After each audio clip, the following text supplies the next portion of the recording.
Hello, everyone. Welcome to the second episode of The Haunted Show. My name is Mukund Pal. I'm your host, and we are still in conversation with Mr. Neil De Silva. Hello, sir. Welcome on the show again. Hello, Mukund. Pleasure to be with you again. Again.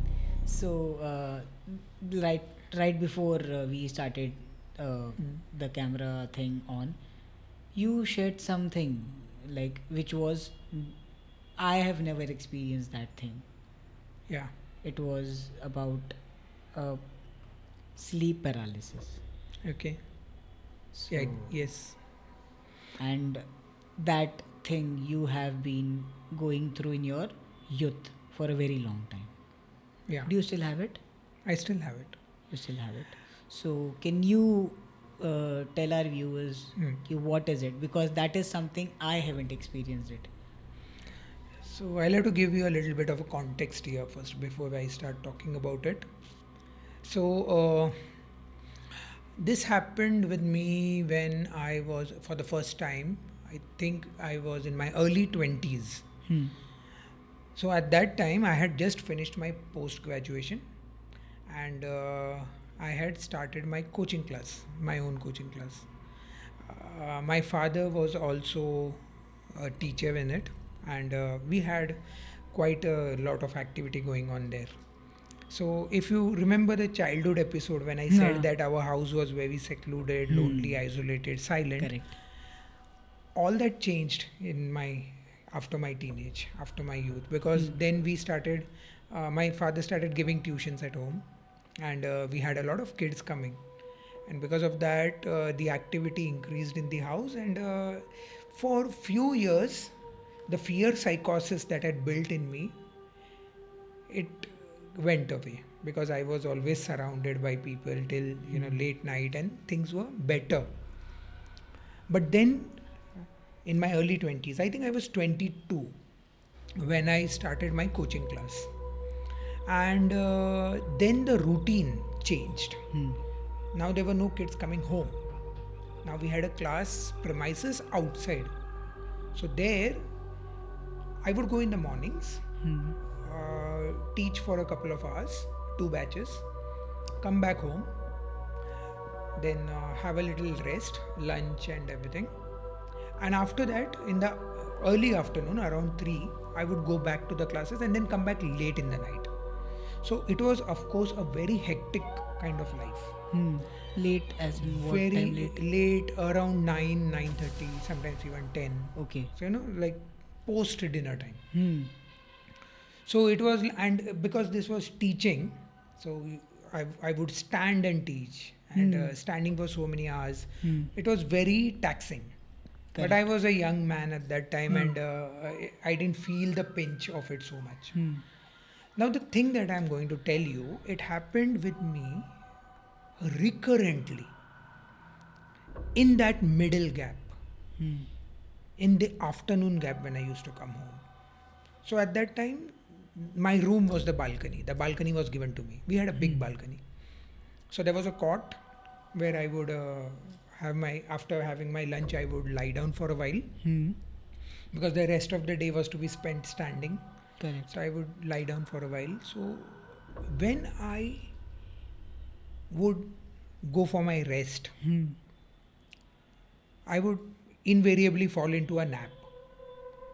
And then one afternoon, what happened was, I remember the first time very vividly. Had the sensation that I had woken up, Hmm. but my eyes were not open. I was somehow conscious of what was happening around. Hmm. My other family members, my dad was there. Hmm. So I had the sense that my dad was moving around somewhere in the room, Hmm. that something else is happening, something else is happening. I was aware of what was going on, but I knew that my eyes are not open. I had the feeling that there was something on my chest, a kind of weight, and that was pushing me down. I was on my back, right? Hmm. Reclining on my back. I felt as if my hands and my legs were tethered. There was some kind of bounce, yeah, and it was like forced down. I was like, shackled. I wanted to move. I wanted to move at least my fingers.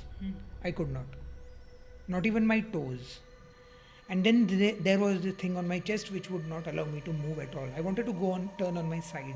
I could not. I could not move even a millimeter. And then there was this. My dad was there. I could see him, even though my eyes were closed. I think this is what an innate sense of sorts. I wanted to shout out to him that I'm here, wake me up, do something, something strange is happening to me. And I tried to, but the words would not come out. I could, the sentence was formed, but the words would not come out. And this was so bad, I tell you, I thought I have died. In your sleep. Yes, I thought I have died. That was the exact feeling I had, that I have died. And this is my soul or something. This is because there are some movies when they show that when the soul comes out of your body, the soul can see the body, but the body does not move, and the soul cannot interact with the body. I had exactly that feeling, and this was not just one incident, not just once, I mean. It lasted for around 2 minutes. After 2 minutes, I'll first finish this, then I'll go to the next. After around 2 minutes, I felt as if something has broken. Whatever was holding me tied has broken. And my fingers moved all of a sudden. My toes moved. And I could move my neck. My eyes opened, and I had this terrible surge of relief overcoming me. Like, okay, I'm alive. I'm not dead. I woke up. I actually woke up at that time. And I did not know what that incident was. Back then, I did not know what that was. I only know that I felt I had died. This happened to me many times in those days. Like every few afternoons, whenever I would nap, this sense would come in almost a similar fashion, but with slight variations. Like sometimes my pose would be a little different, or my posture, I mean, or sometimes I would be able to like make a little bit of a grunting sound or something. I don't know, but it was very tough. Once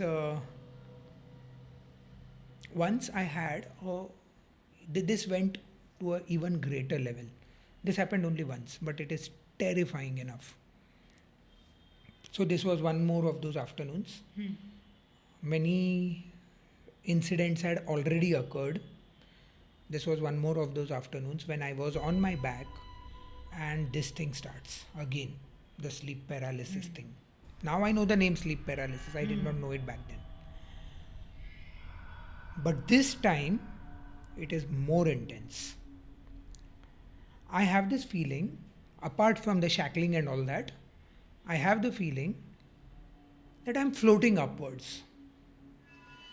The whole thing, the whole being of me is floating upwards. But even if I'm floating upwards, my body is still there down. So, you know how, like, if a helium balloon is left in this room right now, what will happen? The helium balloon will go up, and there it will go to the ceiling and it will stick there, right? Correct. I felt myself floating upwards and going to the ceiling, touching the ceiling, dashing against the ceiling, and just floating there, staying there. And from that vantage point, I could see myself down there. So I was up there and I was down there. I could see myself down there. Not just could I see myself, I could see that black thing sitting on my chest. It was something that I cannot describe. It did not have a gender. It was a humanoid figure. It was a humanoid figure. But it did not have a gender. It was quite tall. The way it was sitting, with its legs scrunched up on my chest. But I could make out it was quite tall. But at the same time, it was quite wispy, like smoke. But then I knew, I also had the sense of this terrible weight. So it was a contradiction in so many ways, that particular thing that was there. I don't even know if it was a thing.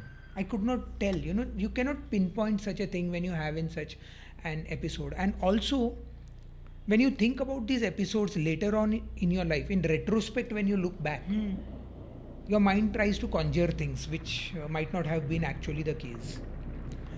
So I don't give much weight to what I saw, but I am very sure I saw myself down there on that bed. And there was someone And there was, my dad was there. up you. Yes, You're sitting on someone your on chest. my chest, plus my dad, because he used to sit there in the other room, which we could see from that balcony point. He was there. I could see him also, and I could see myself. I had the whole third degree view of myself. So this is what shook me like anything. It lasted for 2-3 minutes as usual, and then 2-3 minutes. yeah, and then I came back. I became awake, and okay, everything was fine. Much later, at that time, see, this is again the 90s and early 2000s. Mental health was not talked about. Correct. There was no internet that we could do research on. There was nobody to discuss these things with, learn these things from. So I just took it on like a part of my life. Like, okay, it is something that happens to me. When I spoke to people about it, I spoke to some people, my parents, for example, I don't think they also understood it. They gave me an explanation that maybe you're just too tired, which is actually the scientific explanation for sleep paralysis today. It is actually the explanation that sleep paralysis happens when your brain wants to wake up, but your body is so tired that it does not want to get up. Okay. So it's a miscommunication between your neural system And your body. So that is what actually the science explains it as. And see, when science is explaining it, the phenomenon is real. It's actually happening. Correct. So science explains it that way. And I think that is also right, because I was working very hard in those days. So obviously my body was not satisfied with that 1 hour nap or whatever I would get in that afternoon breaks. So probably that is the reason why this kind of thing used to happen to me. Despite that, now today I know the terms. Today I know that was sleep paralysis. And that floating thing which I had was a very still more unique experience. It's called as an out of body experience. So I had an out of body experience. Out of body. So is this thing? Have you ever heard someone Yes. talking about this apart from you? There are a lot of examples of out of body examples, which experiences which people have gone through. So when I was writing my book, The Spirits Talk to Me. So I was writing it with a paranormal investigator. He's a friend of mine, Sarbajit Mohanty. So he has done a lot of research on such cases.